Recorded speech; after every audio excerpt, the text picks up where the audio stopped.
right. Hello, everyone, and welcome. We're so glad that you're going to be joining us today for our IECA sponsored webinar, Understanding Your Neurodiverse Child and How Online Schooling Can Be Beneficial. My name is Laura Birch. I'm the head of school at Score Academy Online, and I'm thrilled to be your host today. At Score Academy Online, we believe that every student deserves an educational environment where they can truly thrive, one that adapts to them rather than asking them to conform to a single mold. That's why personalized and flexible supportive learning is at the core of what we do. We're proud to collaborate with the IECA to bring this conversation to you, especially as more families explore how to support neurodiverse learners in ways that are truly transformative. Today's session is going to be extremely insightful and empowering. And to help us kick things off, it's my pleasure to introduce someone whose work is truly remarkable in this space, Dr. Erica Serrato. Hi, thank you so much, Laura, for that introduction.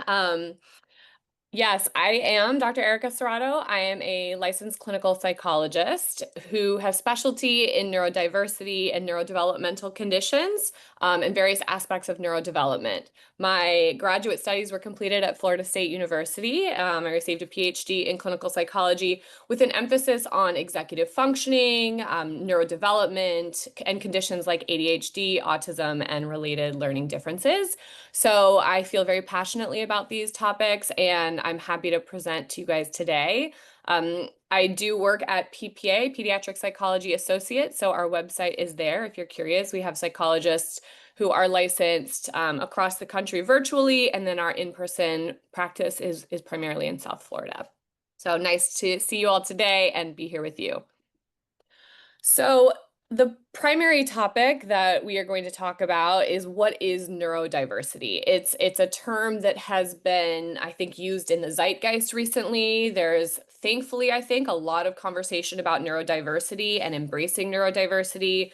So I want to make sure we address that today, and hopefully it will resonate with many of you. So what is it? In short, neurodiversity essentially means natural variations in the ways human brains and minds function.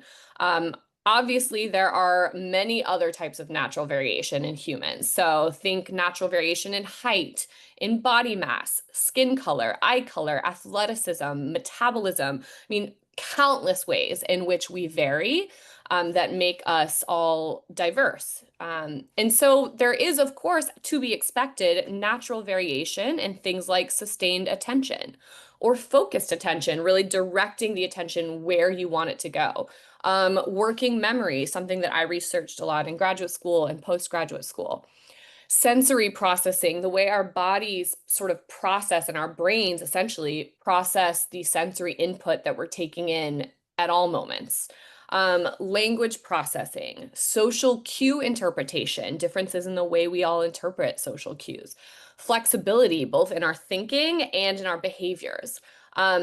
And of course, intellectual and learning abilities and skills. So there's so much diversity within every single one of these categories and more that, of course, we would expect there to be neurodiversity in the way we function and what is considered, variations in the ways that we function. So these differences, the research is pretty clear in kind of consistently documenting that these differences arise from genetics and more recently research on epigenetics, those environmental changes that tweak our genes a little bit and then are passed on to the next generation. And differences in our neurodevelopment, our actual physical brain development, and of course, environmental influences that can also shape the way our brains and minds develop. And so it's important, I think, my main takeaway here is that brain wiring and cognitive functioning vary naturally, and differences are inherent parts of human diversity. So we're trying to kind of move away from this idea of these categories that we fit into, and some categories are normal and some categories are not. Instead, we're thinking across the spectrum of neurodiversity in all of these many ways, and that diversity is expected and makes our human existence beautiful, in my opinion. So traits, behaviors, and symptoms all exist on a continuum. And this is a key part of understanding neurodiversity as this spectrum, right? So all kinds of things exist on a continuum. What I have on the screen here is a normal curve or a bell curve, for those of you who have heard of that. You might think grades or test scores that fall on a bell curve, but really all kinds of outcomes and traits and characteristics fall on this curve. So that can be something like sustained attention. There's a continuum of sustained attention, and the natural pattern in human abilities in sustained attention tends to fall within this sort of curve. Sensitivity to sounds, again, a huge range of our own individual sensitivities. Behavioral flexibility, there's a continuum there. How flexible, how inflexible are our behaviors? Emotion regulation abilities, we all have various emotion regulation abilities that differ depending on the environment or the situation. And some that are more like trait-like that sort of stick with us over time.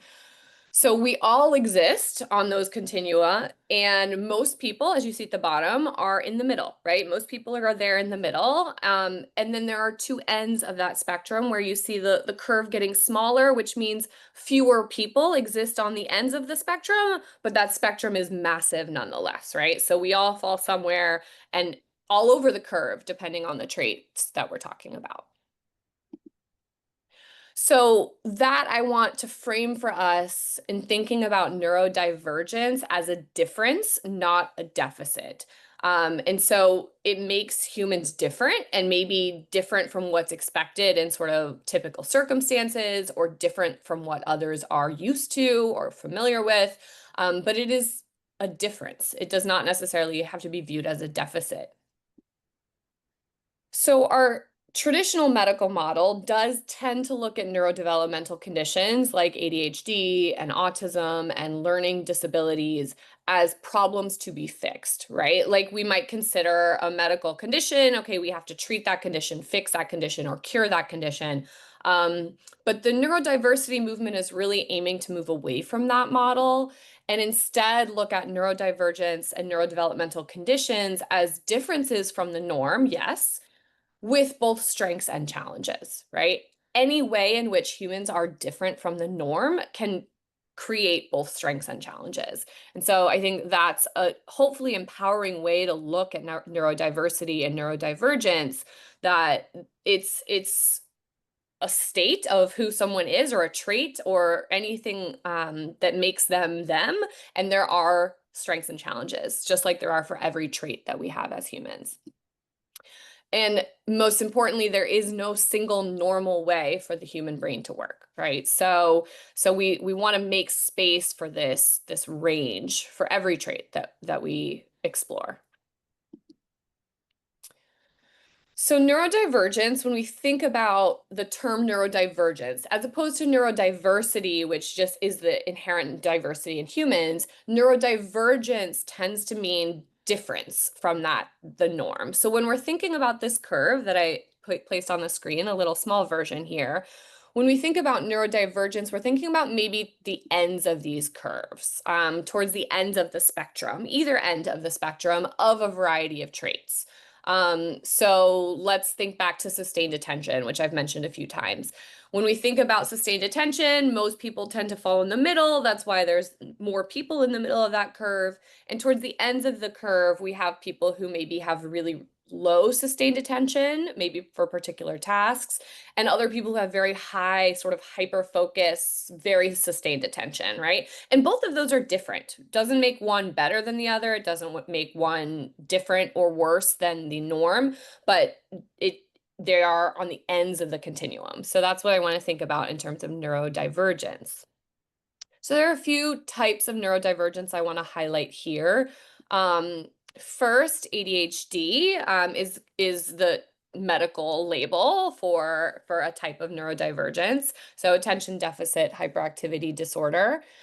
And we might think about ADHD in part as difficulty directing and sometimes redirecting, which is often even harder, attention to required tasks, let's say. However, at the same time, that person with ADHD or characteristics similar to ADHD might have really heightened focus under pressure or in emergencies. So they might make for an excellent person to really respond quickly in emergency situations because they get a flood of adrenaline and sometimes cortisol and other stimulants that really make their brain hone in ways that they're unable to access in sort of day-to-day tasks like paying bills or meeting deadlines or things like that. Someone else with ADHD might have a very high need for movement. And sometimes that can be frustrating for teachers or peers or parents. However, at the same time, they also have high energy, maybe high enthusiasm, perhaps, that makes them really engaging, makes other people kind of feel drawn to them and their energy. So again, differences with both challenges and strengths. There also may be a lot of spontaneity, a lot of adaptability, a lot of comfort with uncertainty in ADHD, in part because of those neural differences. And so when we're thinking about neurodivergence, again, we're thinking about this pattern that comes with its own challenges, certainly, and also comes with some strengths that may be unique to that individual or a group of individuals that are similar. Autism is another type of neurodivergence and often what people think of when they think about neurodivergence currently. So in some cases, in some people with autism, there might be some challenges with understanding social cues or body language, tone of voice, or implied meaning, maybe kind of non-literal language or sarcasm or that kind of thing, idioms. So maybe there are some challenges there that make their thinking different. And yet there's also this tendency to communicate really directly and sincerely. So while maybe there's a lot of literal communication patterns, that literal communication might contribute to that feeling that someone can be really, really sincere with you and direct, and you never have to guess what they mean, right? And that can be incredibly endearing and helpful in a relationship, oftentimes. Maybe in autism, there are some individuals in which unexpected changes can cause distress, while at the same time, there's a lot of rule-based or routine-based abilities, very skilled at logical thinking, knowing that if this happens, this follows, being able to stick to patterns and routines really well, in a way that can become a strength. And maybe that's related to a strong attention to detail. So details that others may miss, right? And again, part of what makes their brains different. In dyslexia, for example, one type of a learning difference, someone with dyslexia might experience slow and labor-intensive reading, maybe some trouble decoding words, and so learning new words and piecing them together within a sentence is very labor intensive. And at the same time, maybe some strong visual spatial thinking because their brain has found ways to use visual and spatial patterns and visual spatial awareness to compensate for the ways that their brain works harder, for example, with reading. Maybe there is some difficulty with writing tasks or organizing thoughts on paper, but a person with dyslexia might be really resourceful and skilled at approaching problems in unconventional ways, in part because they've had to in traditional academics.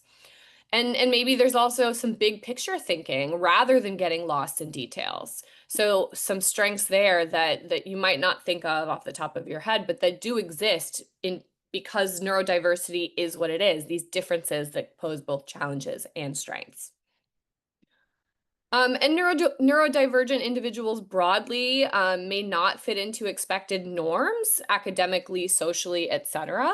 But again, likely have developed resourcefulness or creativity, humor, different perspectives on the world and how we process information. And I think that we all benefit from those differences. When we have people who view the world differently, who challenge the status quo, who are able to say, you know, I don't experience that the same way that most people do. And let's learn from that, learn from each other in those ways. Again, this is part of what I think makes neurodiversity really beautiful. I also want to point out, like, I just went over some sort of categories of neurodivergence, but it's very important to understand that neurodivergence looks different for each individual. A common expression in the autism world is that if you've met one person with autism, you have met one person with autism, right? And that does not encapsulate what anyone else with autism necessarily goes through. And yes, there are some similarities, there's some overlap, and there are patterns that we can identify, but every single person has a unique mix of those traits that we talked about earlier. So I want to highlight that in part by thinking about our diagnostic manual that's called the DSM-5, and just in thinking about the many different ways someone might present as autistic or as having ADHD and so forth. So within autism in the Diagnostic and Statistical Manual, there are three different domains of social communication and social interaction differences, and 4 to 7 different examples within each of those domains. So a big number already to start with of all of these different possibilities that might present in an individual who's autistic. And 4 different domains, in addition to that, of restricted and repetitive patterns of behavior, times 5 to 8 examples within each of those. So we're thinking about, mathematically, a very high number of different possibilities. And that's just what's in the DSM, right? Of course, the DSM does not cover the huge variety of different experiences that an autistic individual might express, or someone with ADHD, or a learning difference. For ADHD, we're thinking about 18 total different symptoms listed. 9 of those are inattentive, and 9 of those are hyperactive impulsive symptoms, or at least categorized as such. And there are multiple examples for each symptom, and each individual might have some of those, or a few that are in the DSM, a few that are not, a few things that overlap with autism. There's this big variety. And similarly with specific learning disorders, dyslexia is with regard to reading, and there are 3 potential areas of reading difficulty in addition to this pattern we call dyslexia. For dysgraphia, that's for written expression, there are 3 potential areas of writing difficulty in addition to what we might call dysgraphia. Dyscalculia is with math, and 4 potential areas of math difficulty, and within each of those areas there are individual skills, right? So we're thinking about this variety of neurodivergence, and this breadth of neurodiversity that makes each one of us really unique, and every single neurodivergent individual unique as well. So now I want to kind of talk about traditional schools and neurodiverse learners. Is this a mismatch? I want to start with this picture, and I want you to think about a traditional classroom. And I want you to think about everything that is involved in a moment of sitting in that classroom. So I want you to think about the sensory input. Let's start there. The feeling of the chair on your butt and behind your back, the temperature in the room, the overhead lights and their brightness, maybe the whirring sounds of the overhead lights, the sounds of other students who are shuffling their papers and dropping their pencils, or maybe chit-chatting with each other. There's the auditory input coming from the teacher. There's movement perhaps that we detect visually, either outside the windows or inside the classroom. And that's all just sensory, right? And then we think about the social aspect of that as well. So now this person is whispering to me, and I'm not sure if I should respond or if I should be paying attention to the teacher, which one is more socially appropriate in this moment. There are people talking over here and they look back at me. Is there something that's having to do with me that they're talking about? So that adds an additional layer of social processing. The nonverbal communication by the teacher, maybe the teacher gives me a look and I'm trying to process what that look means and what they're trying to communicate. And then there's, of course, that's not even mentioning the academic piece of that. What am I learning in the moment? Where should my attention be going? Is the stuff I'm learning verbal? Is it visual and verbal? Is it only visual right now? All of those things are being processed at every single moment in a traditional classroom. And so when we think about neurodiverse learners, we're thinking about people with a huge variety of skills and abilities within those different categories that I just talked about, of all the things that go into your life in a traditional school. So there are some challenges related to all of these demands in a traditional classroom. And I think those challenges are often faced by neurodiverse learners, or those we might call neurodivergent. One, large class sizes, which can amp up that sensory input that we talked about. And it also can contribute to kind of getting lost in the mix, right? Or feeling left behind and a teacher not being able to accommodate for a particular learning style or a particular level at which someone is operating academically.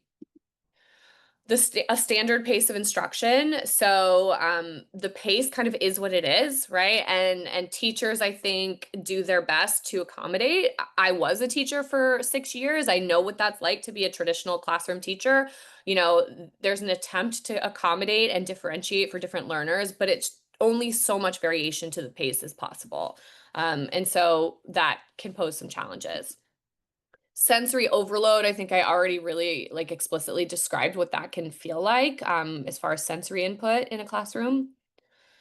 Requirement to sit at a desk for long periods. I mean, more and more, I think even young kids were expecting to sit at a desk for long periods. I mean, 5, 6 years old, their bodies and brains are really not designed for that. And then when we think about neurodivergent learners, we're thinking that that's probably going to continue to be hard throughout schooling. A large range of peer behaviors to which to respond, which can make that difficult. And then associated social worries. So I think most humans have a fear of looking different or unprepared or unintelligent. And the worries about other people's perceptions of us can get in the way of our ability to focus and operate sort of at our full potential. And so those social worries are normal. And yet, I also want to emphasize that people who experience neurodivergence, those social worries might be even more enhanced and more difficult to manage. And there are also strengths. Again, we have both challenges and strengths, and these are often overlooked, I think, in traditional classrooms. So creativity and being able to think outside of the box. There's also often an ability to hyper focus on topics of interest. Maybe in cases of ADHD, hyper focus on topics that create a lot of stimulation, a lot of brain stimulation here in the frontal area. And then in some cases of autism, areas of special interest in which someone can really dive into that special interest and hyper focus for long periods of time. What an amazing skill to have. I wanted to bring up, I recently saw an interview with Bill Gates, and he describes his own sort of neurodivergence and the fact that he probably would be diagnosed as autistic at this point, though he never was. But he had such intense interest and motivation in such a very particular field with coding and computer science that allowed him to prioritize that to a level that changed our world, frankly. And so I think that there's something special about having such intense interest in certain topics that can really take someone far, but is overlooked in a traditional classroom environment in which we have to shift to different topics all the time and learn new things across a variety of subjects. Maybe really great pattern recognition is something that a neurodivergent student demonstrates, which may not be even noticed in a mainstream classroom. Possibly high sensitivity, high empathy, having what I've heard called an energetic radar, like being really attuned to the energies of people around us, which is amazing in many ways and also can be challenging in a classroom environment with a lot of kids. And of course, divergent and out of the box thinking, because divergence is out of the box, right? It is different from the norm. And so that allows for this really unique thinking pattern. Okay, so why can online education or more broadly personalized education, why can that benefit neurodiverse learners? So I'm going to go through a few different ways in which we think that online education and personalized education can benefit. Um, a huge variety of neurodivergent learners. So first, personalized and flexible pacing. Of course, we already addressed that standard pace. But in an online environment or personalized environment, self-paced learning really allows students to take breaks when they need, to repeat material if they need, and to move at a speed that suits their processing style. It also reduces pressure of keeping up with peers, or keeping up in real time, right? As we're moving from one level of learning to the next.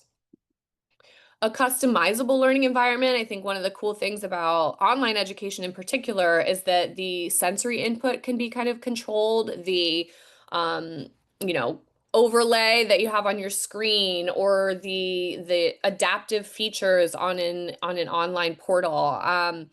The ability to manage at home your own lighting, your own sound, your own seating, your own movement, right? Those can be really beneficial.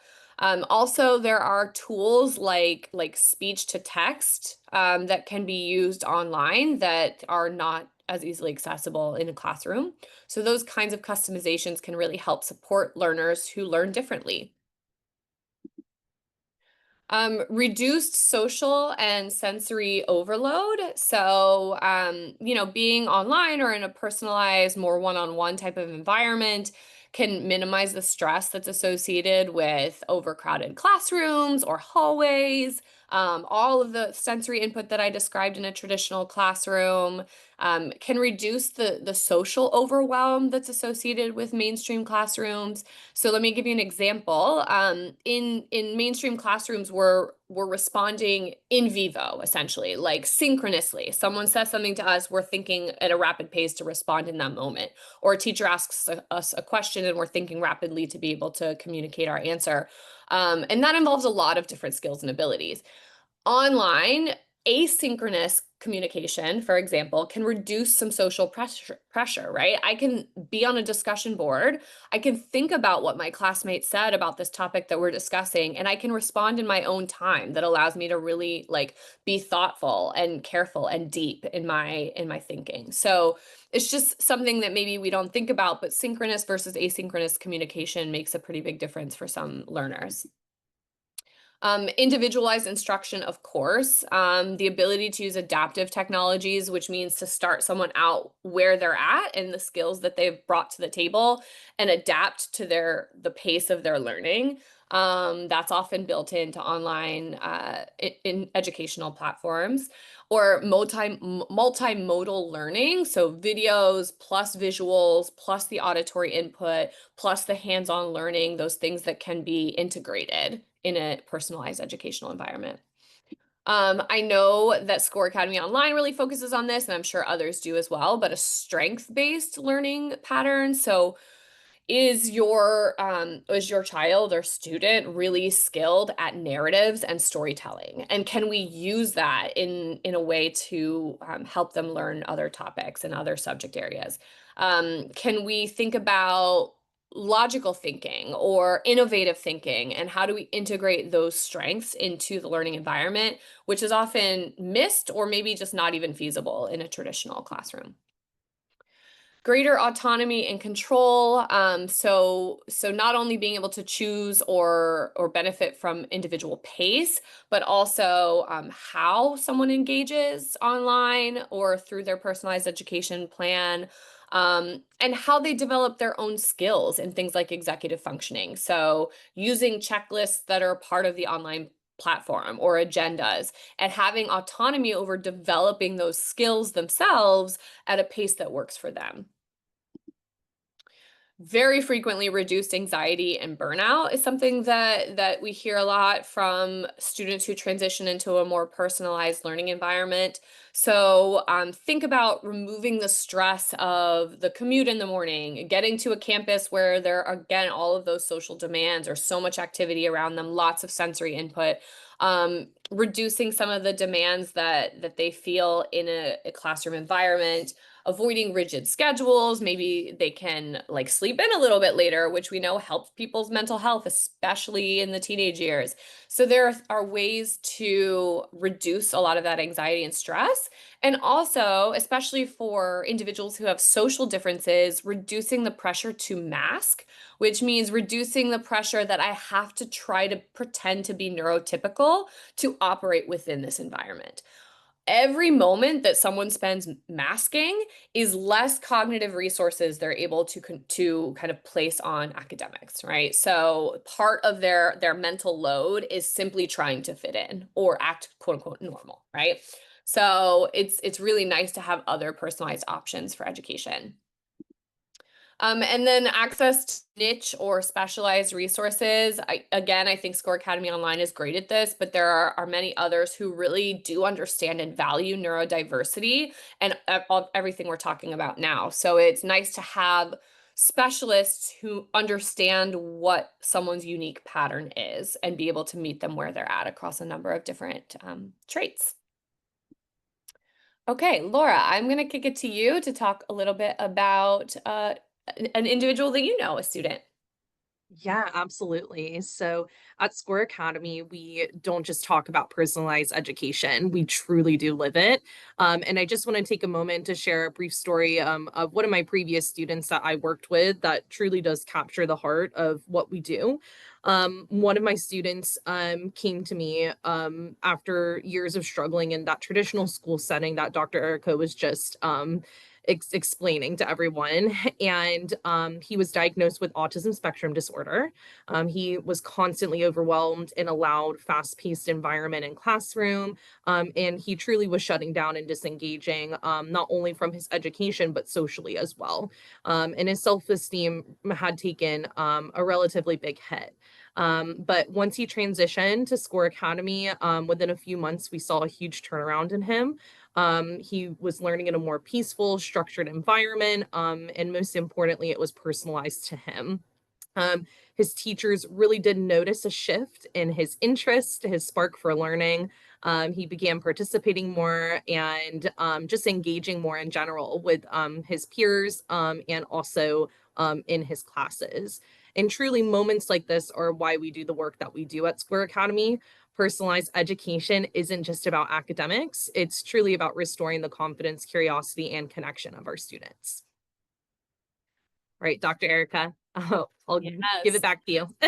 Thank you. Yeah, it's amazing to highlight stories like that because it does make a huge transformative difference in individuals' lives. And I think when we think about how a personalized educational environment might affect your child or a student you know, we can think about these really like tailored approaches that can help pull someone out of their shell, help expand their comfort in social situations, expand their knowledge in areas that they find really interesting, expand their comfort in approaching new subjects that maybe they found intimidating before. And so it really can be a beautiful, transformative experience, I think, for a lot of individuals and their families.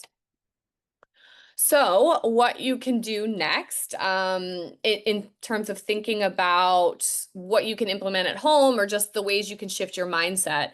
One, if you're a parent, which I am, so I understand what this is like, can maybe try to be an observer, not just a rule enforcer, when you're thinking about your child's cognitive functioning, social functioning, academic functioning, etc. You're the best observer of your child. You know them extremely deeply. You see their behaviors on a daily basis. You value and love them unconditionally, and you're looking for ways to observe what works for them, right?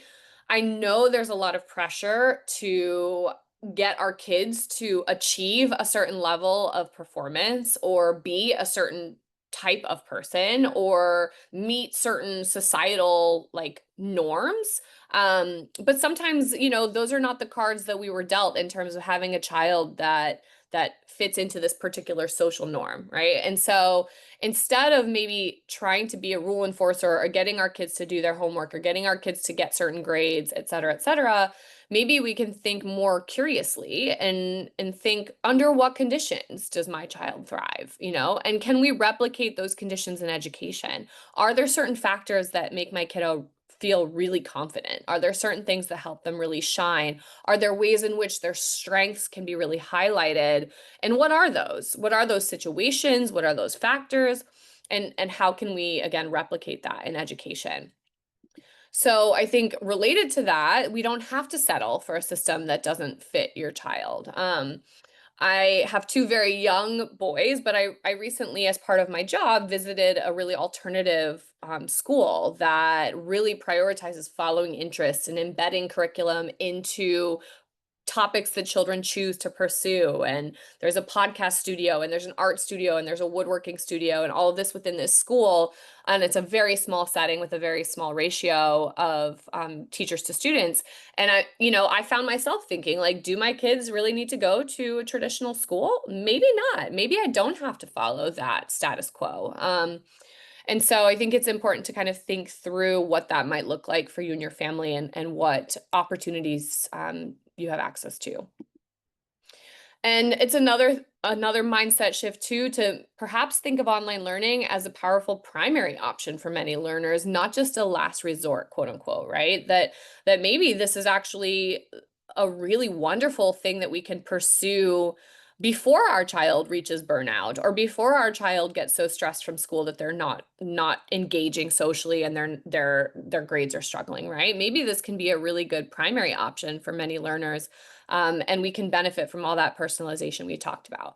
Now, definitely having like social outlets in other ways is super important, and in-person, in vivo, synchronous communication is important as well. But that doesn't have to necessarily come at the cost of academics and learning and education, right? So we can find a balance there. And I think it can be really wonderful for some learners. So that is my spiel. I know I have talked a lot and talked fairly quickly, but we do have time for questions. And so if there are any, I would be happy to answer them. I know Laura and others from Score Academy would be as well. If you have any questions, you can go ahead and type them in the chat, and we will read them off. Yeah, so this is a great question from Ryan. So there are a couple ways to get in touch. We do have a QR code that's going to be coming up on our next slide. Erica, would you mind just popping ahead for a second quickly? Yep. So if you want to go ahead and scan that QR code, that's going to give you all the information on how to get in contact with us. And as well, if you have any questions specifically for Dr. Erica, we can pass it along to her too, as well. All right. Any additional questions? Yeah, I would be happy to answer questions about neurodiversity, different types of neurodiversity, like we kind of hit on briefly, of course, but evaluations, other types of educational experiences that maybe are great for neurodiverse learners, any of those things. All right, Dr. Erica, this looks like a great question for you. How often do DSM-5 diagnoses overlap? My child shows symptoms of ADHD and autism. Is it one or the other? Amazing question, and like really cuts to the heart of neurodiversity, right? And all these traits and differences that we talked about. So first, I think that our diagnostic manual fortunately evolves over time. So the previous diagnostic manual said, no, you can't have ADHD and autism simultaneously. That is, of course, not true of human behaviors. And so I think it took more pushing and more research for people to say, hey, these actually do overlap. And there are some executive functioning similarities that might exist across both diagnoses. There might be challenges that are distinct, but an individual has both sets of challenges. So it's certainly possible to have both ADHD, or to meet criteria, I should say, for both ADHD and autism. Um, and I think that really it's about getting a unique portrait of your individual child. What are the primary challenges that you see? What are the strengths that you see? And can we address those with support? Can we make life easier for your child in some way? It doesn't mean we have to fix those things or change those things about your child, but can we adapt the environment to help support them? And so it is sometimes useful to get a full evaluation to tease apart what are the expressions of ADHD we might see, what are the expressions of autism we might see.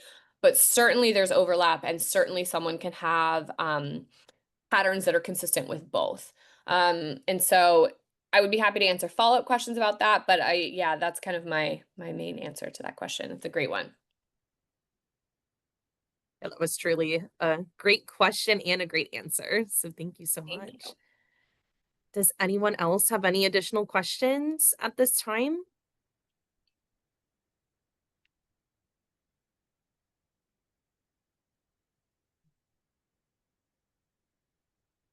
All right. It looks like we have no additional questions at this time. Oh, one more. All right. Where do you think, where do I start if I think that my child is neurodivergent? Dr. Erica, I'm gonna go ahead and let you answer that one. Amazing question. So I think that first, oftentimes families talk to their pediatrician because it's someone that they see more regularly. It's someone who, maybe has followed their child and has seen some of their early development. Um, but pediatricians have a lot on their plates, right? So they're not just looking at development socially or academically, et cetera. So I think that a seeing a clinical psychologist who does a comprehensive evaluation can be really, really useful because the types of evaluations that we do are the most thorough evaluation that a child really will ever get. So pediatricians, kind of look across a number of different possibilities. Neurologists have their particular lens and often do maybe a brief evaluation. A psychiatrist might do a brief evaluation to see about symptoms and medications. But a clinical psychologist, those of us who do evaluations, are trained to look across a huge number of possibilities to explain the functioning of any given child. And so we do really in-depth psychoeducational or neuropsychological evaluations to look at that unique pattern of strengths and weaknesses, determine if that pattern maybe meets criteria for a particular neurodevelopmental condition, and then be able to provide really specific recommendations for next steps. And so if you have insurance, you can ask your insurance for a list of clinical psychologists or look in your community for clinical psychologists who do evaluations.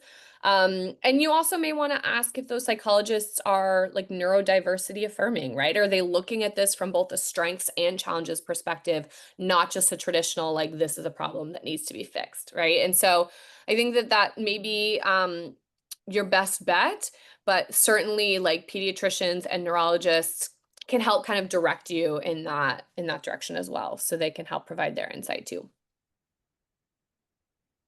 So that was a very informative and fantastic answer. So another great question that we have, what does the ideal picture look like for supporting my child to transition from online or hybrid learning environment? So I guess both of us can probably lean on what that looks like. I'd be more than happy to answer that question. So when it comes to supporting your child from online to a hybrid learning environment, it's really about making sure that they're set up in the most productive way to be proactive. And you're adding in a lot of those social influences, right? Again. And so it's really making sure that you're setting up that system to make sure that they're the most successful. I'm sure Dr. Erica, you can elaborate a little bit more on some of those systems and what that looks like. Yeah, I think that so number one, I think having advance notification about, what changes are coming and what that will look like can help that would help set anyone's mind at ease, right? But especially a neurodiverse learner to think about what is my new educational situation going to look like in that environment. I think integrating some of that, what we talked about, that in vivo, like synchronous social communication, which means at the same time in vivo live with others and with peers, having that built in so a child feels confident with their skills before that transition happens. So if there is time to like do some structured social activities, extracurricular activities to help build confidence in that area, that can be really beneficial up front. And I think too, as the transition is happening, acknowledging that there are aspects of it that are going to be hard. And let's like sit with the idea that I can do this and it's hard, right? It doesn't have to be one or the other. I can conquer this transition and I know it's going to be hard. And let me kind of prepare some coping skills for that, for what is going to be hard, because for all of us transitions can be hard, right? And so I think it's important to validate that it's not necessarily going to be easy, and not but, and someone can do it and can succeed and thrive. Thank you so much, Dr. Erica. We have another question. Can you tell us a little bit about your program and how it serves neurodivergent students well? Yes. So, Score Academy Online is a fantastic online program. The biggest differentiating factor between us and some other programs that are out there is the guarantee that students are able to meet live with their instructors on a daily basis. So, even though you do have the flexibility for students to work fast or work, at their own pace in their subjects, they are able to have that live interaction and those live check-ins that are so critical to ensure that students have an understanding of the materials that they're learning. And specifically how it serves neurodiverse students is number one, that live component, right? So if they're not understanding something or they're having trouble with the curriculum, they're able to have a real live teacher who has experience working with neurodiverse students walk them through whatever hurdle that they're facing. We do also have text to audio capabilities on our whole platform. So if that's something that your student needs, that's a service that we're able to provide. And we are able to come up with specific accommodation plans for each individual student depending on needs. So we really are able to customize that learning environment based on what is going to be most beneficial for your student. Yeah, that's an All right. important part about the accommodations, because I do want to mention that when a child gets something like a psychoeducational or neuropsychological evaluation, one of the things that we spend a lot of time doing is figuring out what specific accommodations might work best for that specific child, and to have a school program, an educational program, be able to meet the child where they're at and provide those accommodations is so huge.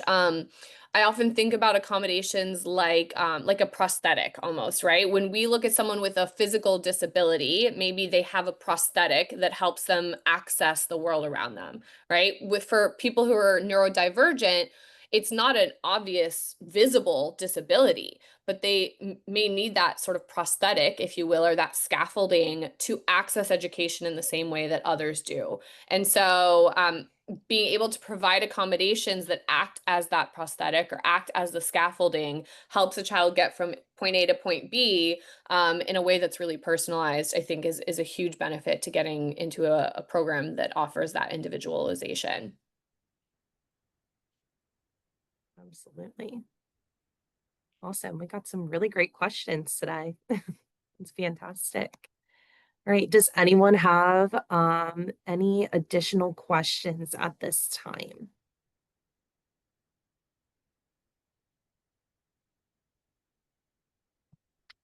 All right. Well, we want to thank you. Oh, I got one last question. Okay. Can it be part-time? That's a great question. At this time, Square Academy Online is full-time enrollment only. But I would absolutely implore you with scanning that QR code to contact us so we can talk a little bit more about what that actual schedule would look like for your student and what full-time enrollment would really entail.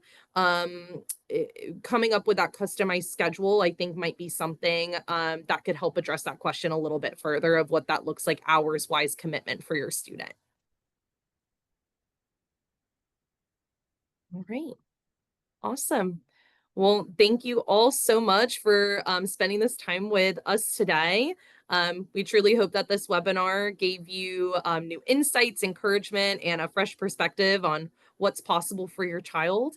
And like I said, we highly encourage you to go ahead and scan that QR code, to take the next steps if you're looking for additional information from either Score Academy Online or Dr. Erica.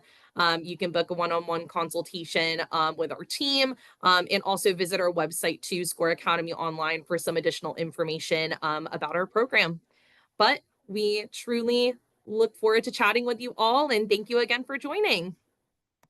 Thank you.